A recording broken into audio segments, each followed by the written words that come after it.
The name of Allah be upon you and upon all your great beauty. Then you do not find me a horror? By Allah, no. Alas, then why does my father hate me so? He's ready to sell me to a merchant. Who is your father? The Sheikh al-Islam. Rather than sell you, would he not let me marry you?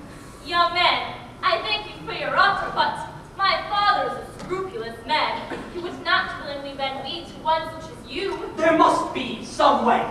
Listen, tomorrow morning, present yourself before my father and ask him for my hand in marriage. He is certain to say, My daughter is a creature, crooked and hideous. But you must cry out, I am content! He will go on. I thank you, my son, but you must cry out. I am content! I am content! if you were to marry my daughter, you would be wedding the most terrible monster of our time. She's blind in one eye. Her ears are crooked. She's lame and stinky. A dribbler, a pisser. I am content! I am content! If you are determined to persist in this madness, I will give my slow consent. But you must sign a contract before witnesses that you will accept your bride with all her faults. And if you dare divorce her, you will pay a ransom of 20,000 gold dinars. I agreed to these conditions. How can this pure merchant have won such happiness? There was no wedding feast, but I could not have been happier. I made myself ready. And then, at the first suitable moment, went bounding to my bride's bed. Oh, horrors! Horrors! I saw the most repulsive, most disgusting creature of a nightmare. I had willingly married a monster. The next morning, I fled the palace back to my shop. But no sooner had I arrived than...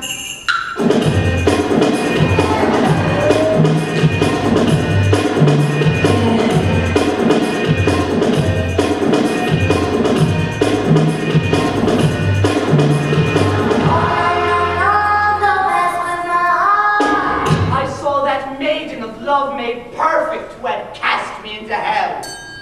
Why have you stopped? It is dawn, my lord. Oh, sister, if the king kills you now, he'll never understand the madman. Perhaps if I were to live another day. But I see my father is waiting with my shroud. By Allah, he may wait another day.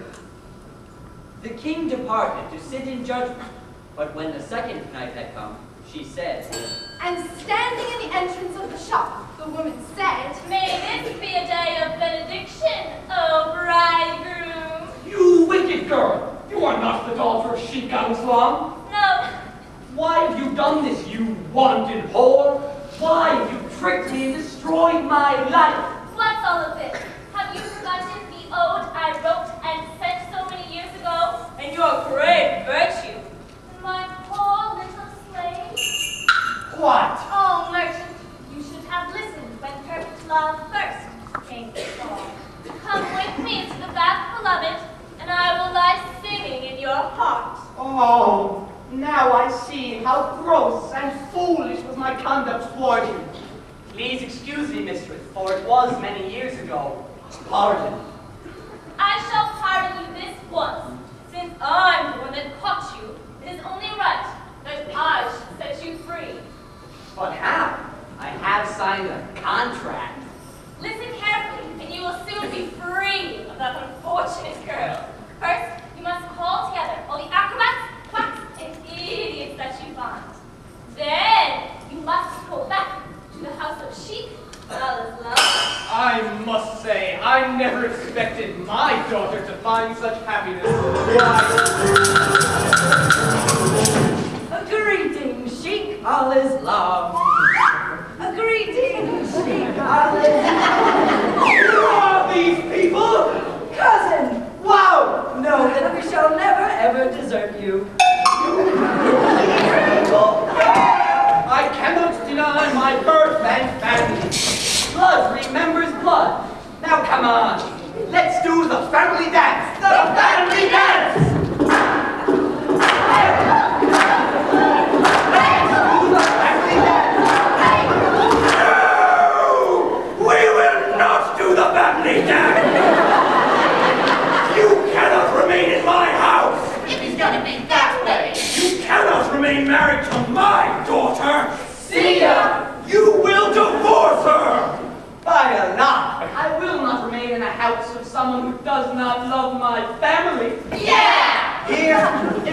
witnesses, I put away your daughter. Oh.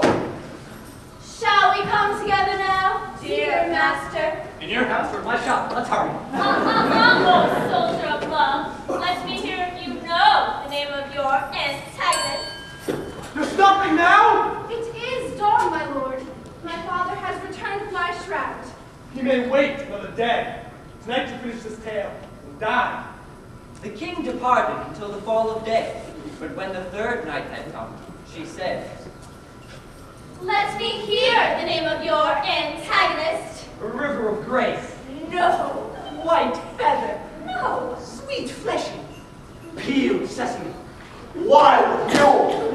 You are wrong. Listen to the thing's rightful names. They are hungry, starving, silent tongue, little crate, nest without egg, and rabbit without ears. Where shall I begin? Where you like. Then I say to the child of my inheritance, feed the starling! Allah increase you. Life and love together for 30 days and nights. I cannot do it again! And woke up in these chains. Young lady, the lad is well rested and ready to live with you again. I thank you, my child. You have lifted a great weight from my heart. They lived together in all delights until they were visited by the destroyer of joy and died. Go on, Carl. Tell me, do you know any moral anecdotes? Moral anecdotes are tales I know best. Begin at once. A certain jester lived in the court of Harun al-Rashid. And the camel said to the merchant, and with prices like these, you will be getting many more. You are a bachelor, are you not, Chester? Yes. Well, I have conceived a keen Oh, don't say it. desire to Oh, no. see you married. Oh, king of all, I am a bachelor through fear of the sex. I pray you spare me. Today you must be married. It's just that I... Today! Oh, all right, all right. For a half a year, the jester lived at peace with his new bride, a beautiful and seemingly modest girl. But after that, there happens that which was fated to happen. For no man can escape his destiny. I go out to the garden to take the air with my friends. Farewell. Farewell, my sweet, my love. Oh. Praise Allah. I've gotten rid of that wild pig for one afternoon. Now I will send for my heart's delight. Who can that be? Not that dog of a husband back again, I hope. Oh, my pastry cook. My tart. You are earlier I am. When I had prepared my dough and rolled it and stuffed it with almonds, I said to myself, shake the flour from your clothes, my friend, and go rejoice with your sweet. The dough is rising. The dough is rising. I don't know. Why don't you go and hide yourself in the privy while I see? Oh, my greengrocer! You are a little too soon. That's right, but I thought you had better take your fresh vegetables, your heroic cucumber and butternut your sweet, for they will rejoice her. Climb my vine!